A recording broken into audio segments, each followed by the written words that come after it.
Students, this is Sasikant sir welcoming you to again our online classes. This is lecture number 9, statistics. In the previous lecture number 8, we had learned that how to find last year's passes and features index number. So आज भी हम वो same formula, वो same सम, same type का सम करने जा रहे हैं, लेकिन उस सम में थोड़े से बदलाव हैं। थोड़े से बदलाव ये है कि आज हम जो सीखेंगे वो यूनिट कन्वर्जन वाले सम होंगे। यूनिट कन्वर्जन जो है वो बहुत ही नेसेसरी है, क्योंकि मोस्ट ऑफ बोर्ड एग्जामिनेशन में जितने भी सम्स आते हैं वो यूनिट कन्वर्जन वाले होते हैं। तो देखते हैं कि यूनिट कन्वर्जन वाले सम्स कैसे होते हैं। उससे पहले एक बार फिर से फॉर्मूला की तरफ नज़र फेर लेते हैं। लास्ट ईयर का जो फॉर्मूला था वो था sigma P Q divided by sigma P Q into 100। हम लिखते थे 1000, तो वो हो जाता था P1 Q0 divided by P0 Q0। Similarly passes formula sigma P1 Q1 divided by P0 Q1 into 100। और फीसर का फॉर्मूला तो पता ही है कि लास्ट ईयर और पासे दोनों का फॉर्मूला अगर हम ऐड करते हैं, उसे रूट में लिखते हैं, तो वो जो है फीसर का फॉर्मूला बनता है। ओके, तो नेक्स्ट स्लाइड की तरफ चलते हैं, जिसमें हमने यूनिट कन्वर्जन के कुछ स्टैंडर्ड्स फॉर्म लिए हैं। स्टैंडर्ड्स फॉर्म ये इसलिए लिए हैं क्योंकि इस टाइप के ही फॉर्म्स जो हैं वो हमारे क्वेश्चन में देखने को मिलेंगे। अब जैसे कि हम जानते हैं, वैसे तो ये जनरल नॉलेज है, इसे बताने की कोई ज़रूरत नहीं थी, लेकिन फिर भी एक बार फिर से हम एक बार देख लेते हैं कि क्या है ये। So 1 kilogram is equal 1000 gram as we know, 1 litre is equal 1000 ml, 1 quintal is equal 100 kilogram, 1 ton is equal 1000 kilogram and 1 dozen is equal 12 pieces as we know.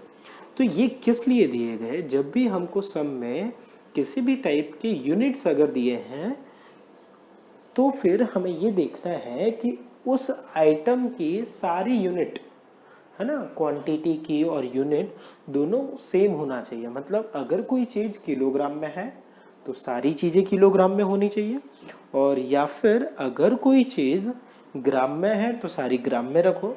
तो आपके ऊपर डिपेंड करता है, आप ग्राम को किलोग्राम में कन्वर्ट कर सकते हो या फिर किलोग्राम को ग्राम में कन्वर्ट कर सकते हो। कोई चीज़ डजन में है तो सारी चीज़ें डजन में होनी चाहिए, या फिर आप पीसेस को डजन में कन्वर्ट कर दो या डजन को पीसेस में कन्वर्ट कर दो। मेरे ख्याल से थोड़ा बहुत आइडिया आपको आ रहा होगा। अब देखते हैं हमारा क्वेश्चन जो है आज का वो कैसा है। तो ये क्वेश्चन जो लिया है ये है फ्रॉम एक्सरसाइज 1.3 क्वेश्चन नंबर 4। जो क्वेश्चन है वो ध्यान से आप देखना।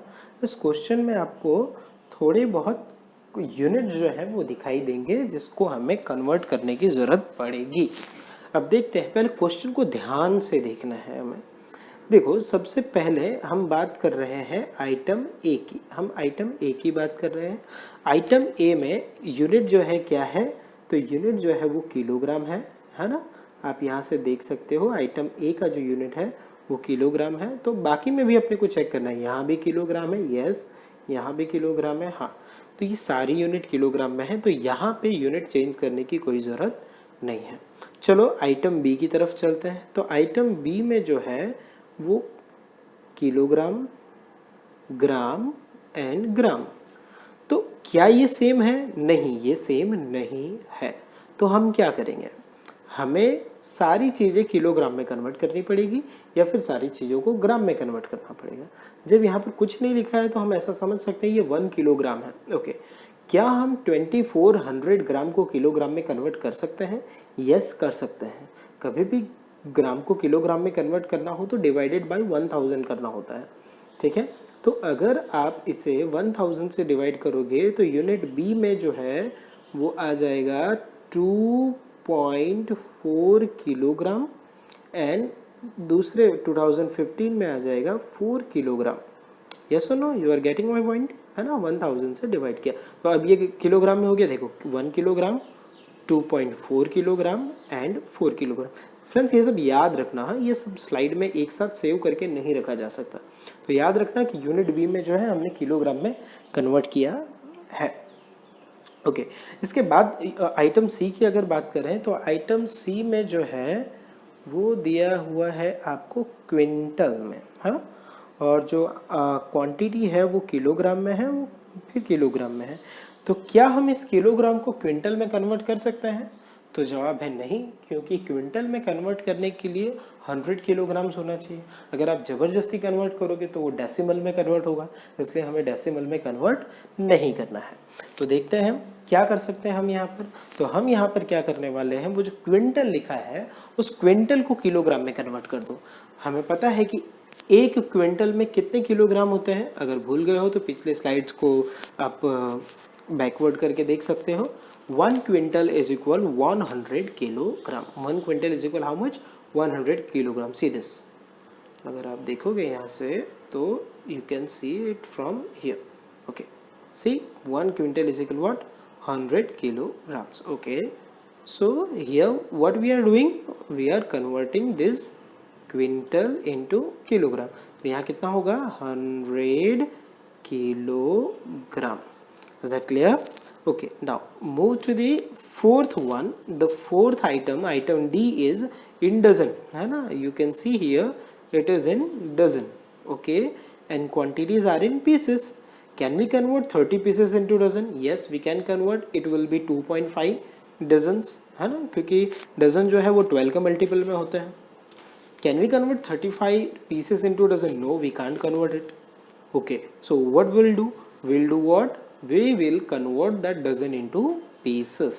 Okay, so instead of dozen, what we'll write? We'll write here what? ये जो आपको दिख रहा है dozen, इसके जगह पर हम लिखेंगे 12 pieces. Okay, so ये हो जाएगा 12 pieces. तो हमने क्या क्या चेंज किया फ्रेंड्स इसमें?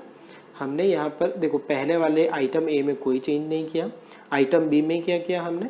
आइटम बी में जो ग्राम्स हैं उनको किलोग्राम में कन्वर्ट किया।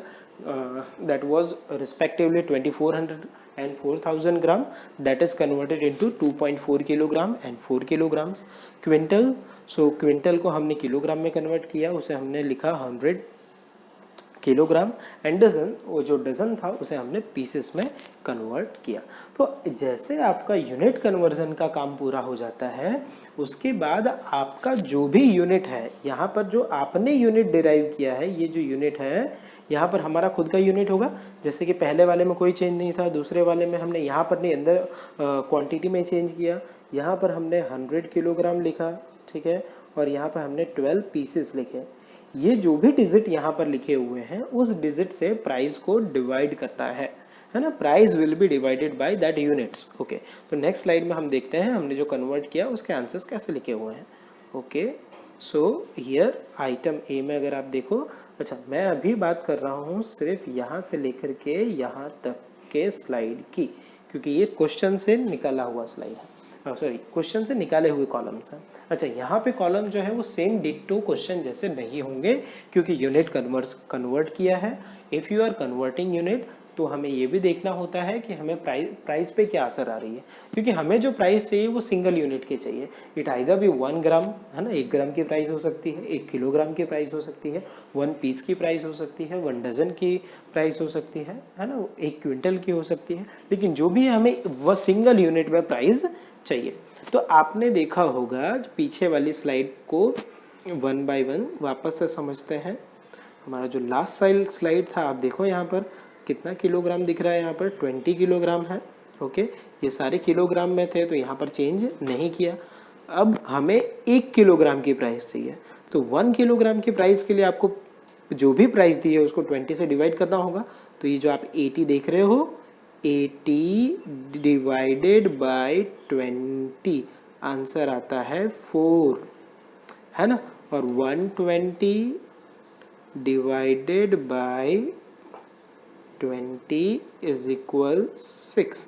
तो पहले वाली की प्राइस क्या बनी? 4 and 6। देख लो दूसरे स्लाइड में हमने वही लिखा होगा, आप यहाँ क्लियरली देख सकते हो। ये जो पहली स्लाइड है यहाँ पर प्राइस हो गई है 4 और 5, है ना। ओके, अच्छा ये तो आपको पता ही होगा ना, जो बेस ईयर है उसके लिए हम P0 यूज़ करते हैं। तो ये जो बेस ईयर है इसके लिए हम क्वेश्चन आंसर में यूज़ करेंगे P0, इसके लिए यूज़ करेंगे P1, इसके लिए यूज़ करेंगे Q0 और इसके लिए यूज़ करेंगे Q1। ओके, तो ये आइडिया आपको लास्ट लेक्चर में दे दिया गया था, फिर वापस से आपको बता दिया गया है। तो आइटम ए में तो सब क्लियर है। आइटम बी में अगर देखो तो आइटम बी जो है हमने यहाँ पर किलोग्राम को किलोग्राम ही रखा, ठीक है। ये 2400 gram and 4000 gram that is converted into kilogram, 2.4 kilogram and 4 kilogram. तो ये जो 1 किलोग्राम की प्राइस है तो यहाँ पे प्राइस में कोई चेंज नहीं होगा, है ना। तो यहाँ आप देख सकते हो ये जो आंसर है, ठीक है। आंसर में आप सेकेंड आइटम आप चेक कर सकते हो, kilogram price was same as it was in the previous slide and the quantities has been changed, है ना। क्वांटिटी जो है वो चेंज कर दी गई है। समझ में आ रहा है आपको? ओके। तो आप देख सकते हो ये जो स्लाइड जो है ना थोड़ा सा चेंज किया है। आप देख लो यह दो आंसर जो है इन लोगों ने पहले यहाँ पर प्राइस लिखी है, फिर दूसरी प्राइस ये आया है P0 P1 और ये है Q0 एंड Q1। अच्छा ये आगे पीछे आप बना सकते हो, इसमें कोई इश्यू नहीं है कि कौन सा कॉलम पहले हो, कोई भी कॉलम पहले हो सकता है। क्लियरली समझ में आ गया? तो आप देख सकते हो जो हमने क्वांटिटी में चेंज किया ये रहा, ये हो गया 2.4 किलोग्राम एंड ये हो गया 4 किलोग्राम। Is that clear? मेरे ख्याल से समझ में आ रहा होगा। Okay, so next move to the item C. Item C जो है वो यहाँ पर आप देख सकते हैं ये क्विंटल था, है ना, और यहाँ पर है किलोग्राम। अब किलोग्राम को तो क्विंटल बदल नहीं सकते, तो इस क्विंटल को हमने क्या लिखा था 100 किलोग्राम। अब ये 100 किलोग्राम है, हमें 1 किलोग्राम की प्राइस चाहिए। 1 किलोग्राम की प्राइस के लिए 2000 divided by 100 20 and 2800 divided by 100 28। तो चेक कर लेते हैं ज़रा, ये देख लीजिए आप, हमारा जो 2000 डिवाइडेड बाय 100 आप देख सकते हैं यहाँ पर 20 है। ओके, 2800 डिवाइडेड बाय 100 आप देख सकते हैं यहाँ पर 28 है। ओके, आइटम 4 जो है उसमें हमने ये जो डजन है इस डजन को कन्वर्ट किया था 12 पीसेस में। यस और no? Yes, we had converted that into pieces. So 48 divided by 12, है ना, 48 divided by 12, 12 fours are 48 and 72 divided by 12, 12 six are 72। तो इसके तो P0 हो गया 4 और P1 हो गया 6। आप चेक कर लो, यहाँ पर यह है P0 4, ठीक है, और P1 हो गया 6। बाकी चीज़ें जैसे थी वैसे की वैसे। तो सबसे मोस्ट इम्पॉर्टेंट वर्क है आपका ये, यहाँ पर क्या इम्पॉर्टेंट है तो वो है यूनिट कन्वर्जन, है ना, यूनिट कन्वर्जन। तो यूनिट जैसे ही हम कन्वर्ट कर लेते हैं उसके बाद का आंसर जो है वो सेम रहेगा जैसा हमारा हम सॉल्यूशन करते थे, बिल्कुल वैसा का वैसा। वो कैसा होगा तो हम जानते हैं कि आंसर के लिए हम क्या करते हैं, हमें 4 कॉलम्स की ज़रूरत होती है, जो कि ये first column, second column, third column and fourth column. That's column we had prepared, जिसमें ये जो स्टार्टिंग के 2 कॉलम्स हैं वो लास्ट ईयर के हैं और जो बाद के जो 2 कॉलम्स हैं वो पाशे के हैं। कॉलम कैसे प्रिपेयर करते हैं तो कॉलम के ऊपर हम लिखते हैं PQ PQ PQ and PQ, ठीक है। PQ PQ लिखने के बाद में हम लास्ट ईयर के लिए यूज़ करते हैं 1000 P1 Q0 P0 Q0, तो 1000। सो यहाँ आप देख सकते हैं लास्ट ईयर के लिए हमने यूज़ किया है 1000 और पासे के लिए हमने यूज़ किया है 1101। Is that clear? Okay, so once you prepare the table, P1 Q0 कैसे फाइंड करेंगे तो P1 Q0 फाइंड करने के लिए आपको ये P1 और Q0 का मल्टीप्लिकेशन करना है। आप देख सकते हैं यहाँ है P1 और ये रहा Q0। Yes or no? Yes. So P1 and Q0 that is multiplied. See, 6 5 are 30, 24 into 2.4 57.6, 10 into 28 280। आप देख सकते हो यहाँ पर मल्टीप्लिकेशन है। then we'll find P0 Q0. So P0 Q0 can be obtained by multiplying this, 5 4s are 20, है ना, इस तरह से आप मल्टीप्लाई करोगे. Then P1 Q1 can be found by multiplying this 2, yes or no? By multiplying this 2 you can find P1 Q1. Similarly P0 Q0 by multiplying P0 and Q1, P0 and Q1 will got this table. Is that clear? Okay, as soon as we complete multiplication process, then do the total of each and individual table. So total of this, total of this, and total of this, and total of this. So we'll do total of all the tables. So after doing total, we have the values P1 Q0 547.6, P0 Q0 388.0, P1 Q1 768.0, and P0 Q1 548. So we have what? We have the totals. Now the last work is to write down the formula and substitute the values. Okay, say the formula of last pair, as we know and we had already discussed in the beginning of the lecture and in the previous lecture too. So the last Pierce formula is sigma P1 Q0 divided by sigma P0 Q0. और वैसे भी हमने ये जो starting के दो table रखे थे ये लास्ट पेयर के थे, ठीक है. तो आप देख सकते हो P1 Q0 and sigma P0 Q0 ये दो टेबल हैं. इन दोनों टेबल की वैल्यूज हमने लिखी और फाइनली हमने लास्ट पेयर का इंडेक्स फाइंड किया, ठीक है. आप देख सकते हो यहाँ पर वैल्यू सब्सटीट्यूट की है और आंसर आता है 141.13. सिमिलरली पासे का फॉर्मूला है sigma P1 Q1 divided by P0 Q1.